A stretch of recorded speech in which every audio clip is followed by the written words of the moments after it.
Hello everyone, welcome to our channel. దక్షిణ మధ్య బంగాళాఖాతంలో ఏర్పడిన ఉపరితల ఆవర్తన ద్రోణి ప్రభావంతో తెలుగు రాష్ట్రాల్లోని పలు జిల్లాల్లో ఎడతెరిపి లేకుండా కురిసిన అతి భారీ వర్షాల దాటికి రోడ్లన్నీ చెరువులను తలపిస్తున్నాయి. పలు ప్రాంతాలు నీట మునిగాయి. అయితే ఎన్ని రోజుల పాటు ఇంకా ఏ జిల్లాల్లో వర్షాలు పడతాయో తెలుసుకునే ముందు మీరు ఇంకా మన ఛానల్ కనుక సబ్స్క్రైబ్ చేయనట్లయితే వెంటనే సబ్స్క్రైబ్ చేయండి. ఇక లేట్ చేయకుండా వివరాల్లోకి కనుక వెళ్ళినట్లయితే దక్షిణ కోస్తా, నెల్లూరు, ప్రకాశం, రాయలసీమలోని చిత్తూరు, కర్నూలు, కడప, కృష్ణా భాగాల్లో అతి భారీ వర్షపాతం నమోదవుతుంది. దాదాపుగా 4 రోజుల పాటు 14 నుంచి 18 సెంటీమీటర్ల రికార్డు స్థాయి వర్షపాతం అక్టోబర్ 28వ తారీఖు వరకు కురిసే అవకాశం ఉంది. ఇక ఆ తరువాత ఉత్తర కోస్తా, శ్రీకాకుళం, విజయనగరం, విశాఖపట్నం ప్రాంతాల్లో మోస్తరు నుంచి భారీ వర్షపాతం నమోదవుతుంది.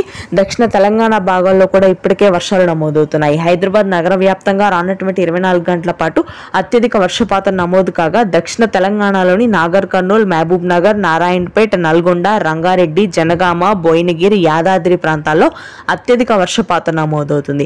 ఇక హైదరాబాద్ నగర వ్యాప్తంగా ఈ రోజు సాయంత్రానికి వనస్థలీపురం, ఎల్బీ నగర్, హయత్ నగర్, ఉప్పల్, బోడుప్పల్, మల్క్పేట్, నాంపల్లి, ఆసిఫ్ నగర్ ప్రాంతాల్లో అత్యధిక వర్షపాతం నమోదవుతుంది. దాదాపుగా 4 రోజుల పాటు తెలంగాణలో వర్షాలు కొనసాగుతాయి. Thanks for watching.